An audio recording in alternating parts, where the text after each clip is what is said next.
Welcome to the Money GPS. You came here for the truth, so let me unveil that for you. With the unemployment rate at 3.6%, you would think the economy is healthy, right? But I'm going to show you something today that explains why the employment numbers have started to crack. Let's begin with this. You can see right now it's showing us 3.6% according to the BLS for unemployment. Now, there are many ways to measure unemployment. You could use the U3, you can use the U6, you can look at something like shadow stats, and there are many different ways. But this is the official number that gets reported. But did you know that there are two factors here that we must understand? Now, this is based on data coming through. It isn't even, actually tabulating each and every unemployed person. That's not how it works. There's a lot of different things that go into it. But there's the household survey and there's the establishment survey. And right now, they have divided to a great degree. Let me explain here. First, this. The labor force participation rate at this time, in which we watch the job, you've seen the jobs data, you looked at it, where, oh my goodness, there's so many jobs that need to be filled. But at the same time, the participation rate has declined. It's been going up since 2020, but during this period here, it seemed to have peaked out and has started to fall. So what's happening? Well, here we have something. The establishment survey since March of 2022, that's the numbers that you get reported in the news, okay? It shows that there's over 1 million jobs been created, okay? But then the household survey, which doesn't do the seasonal adjustments, which doesn't mess with the numbers, is showing us actually negative 350,000. That's an unexplained 1.5 million jobs delta.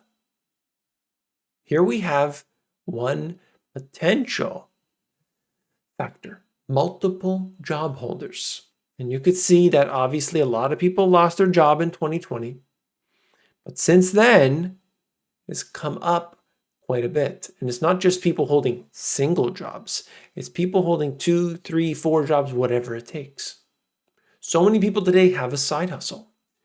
So many people today work more than a side hustle. I have that right here. Let me show you in a second.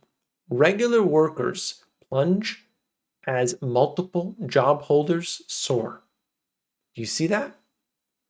This is full-time. This is part-time. And on the right, multiple job holders. More and more people are taking on a second job or more. But at the same time, using a different set of data, it's showing us that there's actually less workers. Multiple job holders, both primary and secondary job being full-time. In this case here. So you see what's happening? It's just showing us, like, it's not a side hustle. It's not like, I drive Uber for an hour on the weekends. This is 2 full-time jobs. And that's at a record right now. This chart goes back to the year 2000, and we haven't seen anything like this before.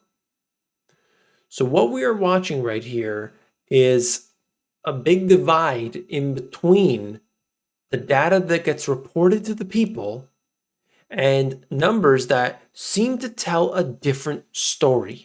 What do you think of this? What do you make of this? Is it just reading into the data too much, or is this a simple matter of fact? Let me know in the comments below. And if you appreciate it, simply hit that thumbs up button, because doing that is really going to help me out. You'd be surprised. It really does help.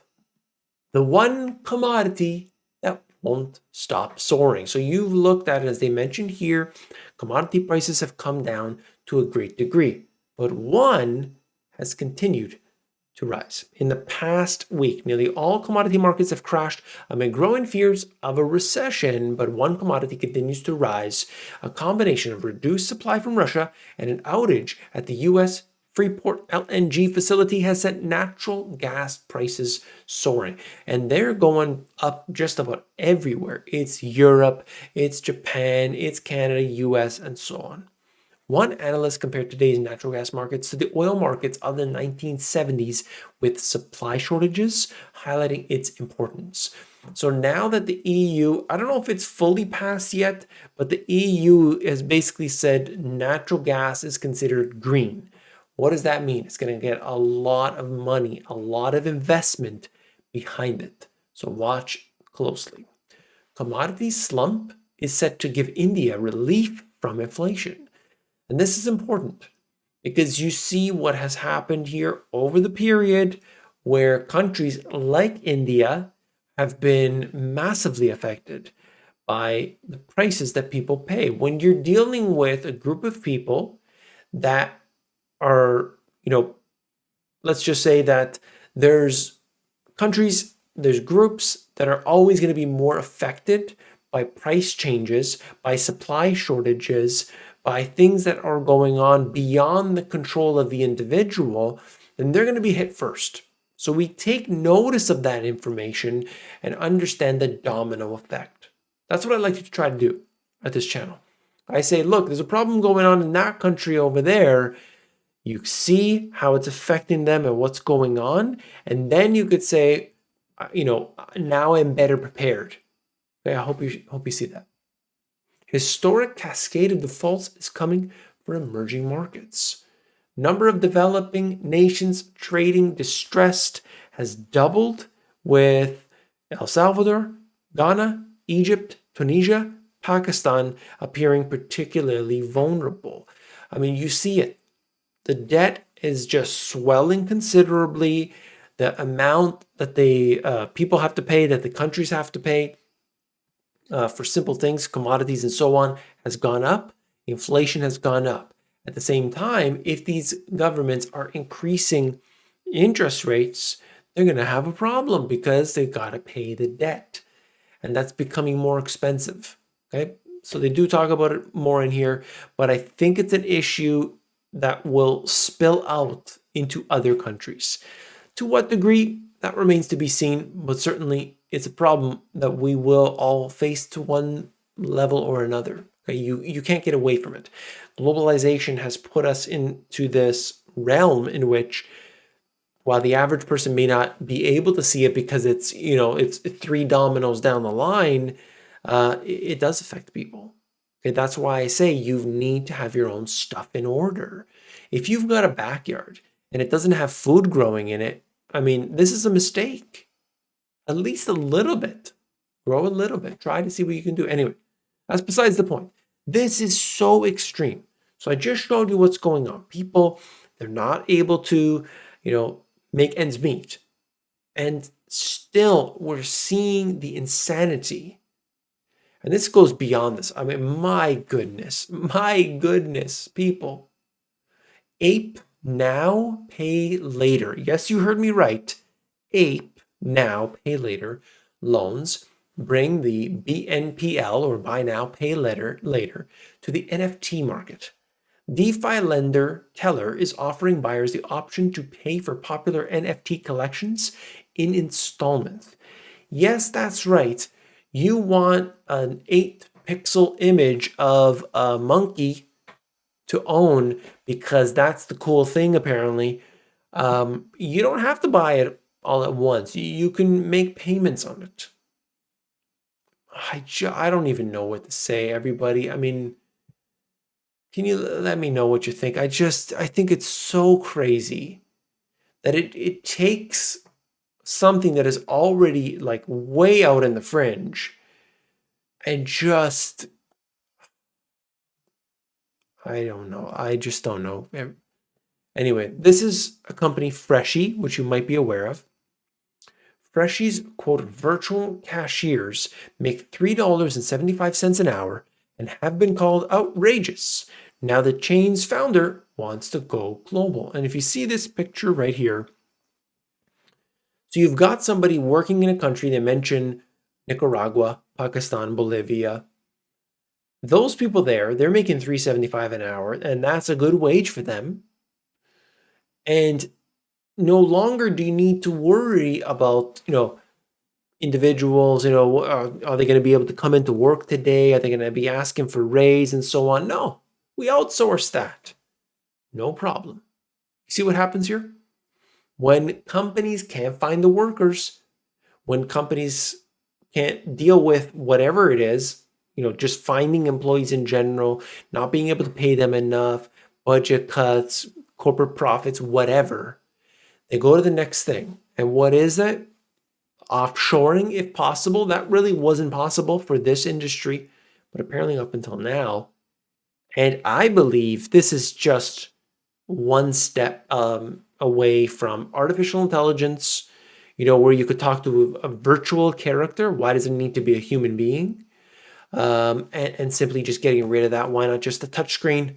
I could just go there on the touchscreen. I could order what I want. They already have that in some cases anyway.